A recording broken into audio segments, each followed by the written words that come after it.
मोदी की ताकत, नरेंद्र मोदी साहब की आप ताकत का अंदाज़ा कीजिए। रशिया को कंडेम करने के हवाले से या उसके खिलाफ बात करने के हवाले से किसी को इसकी इजाज़त नहीं दी, कोई नहीं बोल सका।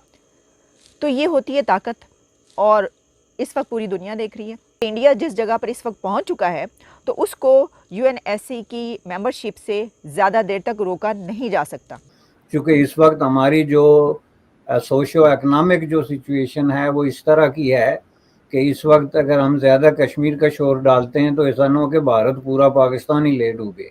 जब G20 के दौरान बातचीत हुई तो उसमें टर्की ने अपना एक वाज़ेह स्टैंस जाहिर किया और कहा है कि यूएनएससी यानी कि यूनाइटेड नेशंस सिक्योरिटी काउंसिल की परमानेंट मेंबरशिप इंडिया को मिलनी चाहिए। इंडिया इसका हकदार है, इंडिया का ये राइट है, इंडिया के लिए ये बनता है कि उसको परमानेंट मेंबरशिप दी जाए, और हम उसको पूरे तरीके से सपोर्ट करते हैं। हम इंडिया के साथ हैं और हम ये कहेंगे यूएन से, हम ये कहेंगे दुनिया की ताकतों से कि इंडिया को परमानेंट मेंबर बनाया जाए। ये पहले तो मोहम्मद बिन सलमान ने पाकिस्तान आना था और वो पाकिस्तान नहीं आए। बड़ा शोर हंगामा था यहाँ पर। वो कहते हैं ना कि बहुत शोर सुनते थे पहलू में दिल का, जो चीरा तो एक कतरा खून भी ना निकला। तो वो तो हमने सुना था कि वो बिलियंस ऑफ डॉलर्स लेकर आएंगे और पाकिस्तान के तमाम मसाइल हल हो जाएंगे। वो तो अरबों डॉलर्स लेकर आ रहे हैं, लेकिन अरबों डॉलर्स तो दूर की बात, एमबीएस ने पाकिस्तान आने से ही इनकार कर दिया, यानी पाकिस्तान वो नहीं आए और वो सीधा G20 में पहुँचे। और G20 में उनका बहुत ही पुरतबाक इस्तकबाल किया गया। आप जानते हैं, देखा आपने इंडिया के प्राइम मिनिस्टर नरेंद्र मोदी साहब ने कैसे मोहम्मद बिन सलमान साहब को गले लगाया। टर्की पाकिस्तान का बड़ा बेहतरीन दोस्त है और हमेशा से जो स्टैंड पाकिस्तान और टर्की का रहा है वो कुछ इस तरह का नहीं रहा। और इसमें टर्की ने ये नहीं देखा कि पाकिस्तान इस बारे में क्या सोचता है, ना ही उसने ये देखा कि चाइना इस बारे में क्या सोचता है। चलें, चाइना की तो हमें फ़िक्र नहीं, ठीक है, चाइना तो जो मर्ज़ी सोचे, लेकिन क्या पाकिस्तान इसको देख रहा है? और क्या वहाँ से टर्की से ये तैयब एर्दोगान साहब से पूछा जाएगा कि सर घड़ी मुड़ी जो है हम आपकी तरफ आते हैं और आपसे इतनी दोस्तियाँ हैं, जो भी प्राइम मिनिस्टर होता है उसके आपसे ताल्लुकात बेहतरीन होते हैं, लेकिन ये क्या हुआ कि वहाँ पर आपने ये सोचा ही नहीं कि जो पाकिस्तान है उसका इस बारे में क्या स्टैंस है। मोदी की ताकत, नरेंद्र मोदी साहब की आप ताकत का अंदाज़ा कीजिए। आप ये देखिए कि नरेंद्र मोदी साहब इस वक्त कहाँ पर पहुँच चुके हैं और कितने बड़े स्टेज पर खड़े हैं, कितने बड़े हो चुके हैं कि उन्होंने रशिया को कंडेम करने के हवाले से या उसके खिलाफ बात करने के हवाले से किसी को इसकी इजाज़त नहीं दी, कोई नहीं बोल सका। और साथ ही मोदी साहब के साथ कौन बैठा था? जो बाइडेन साहब। तो अमेरिका के president, United states of America के प्रेसिडेंट मिस्टर जो बाइडेन, जो कि G20 में पहुंचे और उसके अलावा भी उन्होंने जो है उनसे टॉक्स की हैं, अलग से भी उनकी मीटिंग्स हुई हैं और वो साथ बैठे हैं। और रशिया के हवाले से जो है इस तरह की कोई बात जो है वहाँ पे देखने को नहीं मिली कि उसको जो है वो लताड़ा जाए, कहा जाए ऐसी की तैसी कर दी, ये कर दिया, वो कर दिया।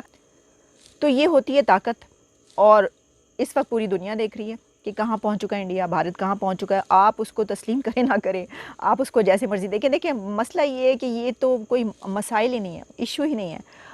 वहाँ पर देखिए क्या हो रहा है पाकिस्तान में, जिस तरह की सिचुएशन है। अभी मैं देख रही थी कि पेशावर में जो है एक ब्लास्ट हुआ है और वहाँ पर इसी तरीके से और भी कुछ ऐसी खबरें काफ़ी देखने को मिल रही हैं। उन्होंने जो है वो तालीम दे दी और पूरी दुनिया पे हुकूमत कर रहे हैं, हम ग़ज़वा हिंद के, और इस तरह के नारे लगाते फिर रहे हैं। उसमें एक भारत था और दूसरा पाकिस्तान था। तो आज 70 साल बाद जो है वो भारत कहाँ पहुँच गया है और भारत जो है वो किस तरह के इंटरनेशनली इम्पॉर्टेंट किस्म के इवेंट जो है उसका होस्ट है, उसको प्रिजाइड कर रहा है और उसके ज़रिए दुनिया की इकोनॉमिक और पॉलिटिकल पॉलिसीज़ को इन्फ्लुएंस कर रहा है। और दूसरी तरफ एक ऐसा मुल्क है जो बाल बाल जो इसका जो है वो कर्जे में डूबा हुआ है और जिसकी ज़िंदगी और मौत की डिस्कशन ये है कि हम सऊदी अरब से 1 अरब मांगें या 20 अरब मांगें। क्योंकि इस वक्त हमारी जो सोशो इकनॉमिक जो सिचुएशन है वो इस तरह की है कि इस वक्त अगर हम ज़्यादा कश्मीर का शोर डालते हैं तो ऐसा न हो कि भारत पूरा पाकिस्तान ही ले डूबे। तो इसलिए हमें जो है अपनी सेफ्टी और सिक्योरिटी के लिए इसको डाउन प्ले करना चाहिए। ये इल्फाज थे प्राइम मिनिस्टर के जो आजकल अटक जेल में। तो इन हालात में आप बजाय इसके कि कन्वर्सेशन को मोड़ें G20 की तरफ, تو اس طرف آپ موڑیں گے تو آپ کا ایک کلیئر قسم کا فیلئر سامنے آتا ہے کہ آپ کو دنیا کے کس حکیم نے یہ بتایا کہ آپ اس طرح کی پالیسی اپنائیں کہ جو آپ کو اس طرح کے موسٹ امپارٹنٹ قسم کے دنیا کے فورمز جو ہیں ان سے آپ کو باہر کر دے اور اس میں آپ کو انوائٹ نہ کیا جائے یا اس میں آپ کو جانے کا موقع جو ہے وہ میسر نہ آئے. تو اس پہ کنورسیشن کے بجائے جی ہم مسئلہ کشمیر کو جو ہے وہ نظروں سے اوجل نہیں ہونے دیں گے. بھائی کون سی نظروں میں ہے جس کو آپ اوجل نہیں ہونے دیں گے؟ مسئلہ کشمیر از نو ویئر انٹرنیشنلی. کوئی فورم کوئی جو ہے وہ کسی طرح کا کوئی الائنس یا کسی بھی طرح کی کوئی پرسنالٹی یا ملک جو ہے they are not interested in talking about Kashmir, چونکہ ان کو پتہ چل گیا ہے کہ یہ آپ لوگوں کی ایک گیم ہے جس کا وہ حصہ بننا نہیں چاہتے. جو ملک آپ کے بیہاف پہ کشمیر کے نام پہ کسی نہ کسی طرح کی جذباتیت دکھاتے تھے، ان میں 2-3 اسلامی ملک تھے جن میں سر فہرست جو ہے وہ سعودی عربیہ تھا جس نے جی گزشتہ 3-4 سالوں میں 90 ڈگری کا جو ہے اس نے ٹرن جی لیا ہے اور اس نے very clearly they made it clear کہ وی آر ناٹ بالکل interested in this any more. اور آج کے بعد اگر آپ نے ہمارے ساتھ کوئی انگیجمنٹ کرنی ہے تو اس کے لیے کوئی کنسٹرکٹیو قسم کی بات کریں، کوئی بزنس اور بالکل ٹریڈ کی بات کریں. اور انہوں نے بھارت کے ساتھ بزنس ٹریڈ وغیرہ جو ہے وہ اوپن کیا. بھارت اس دنیا کا سب سے زیادہ پاپولیشن والا دیش ہے اور بھارت کا جو لینڈ ماس ہے وہ دنیا میں 7th لارجسٹ ہے. ساتھ ہی ساتھ بھارت کی جو نامنل جی ڈی پی ہے وہ بھی لگ بھگ 3.5 ٹریلین US ڈالر کے پار ہے. اور آنے والے دنوں میں ایسا کہا جا رہا ہے کہ جرمنی اور جاپان کو پیچھے کرتے ہوئے بھارت دنیا کی تیسری بڑی اکانومی بن جائے گی. اور اتنی ساری میرٹ ہونے کے باوجود بھارت کو اب تک یونائٹڈ نیشن سیکیورٹی کاؤنسل میں پرماننٹ سیٹ نہیں ملی ہے، جس کی وجہ سے ایک پراپر ریپرزنٹیشن نہیں ہو پا رہا ہے گلوبلی. اور UN کہیں نہ کہیں ارریلیونٹ بھی دکھتا ہے without India as a permanent member.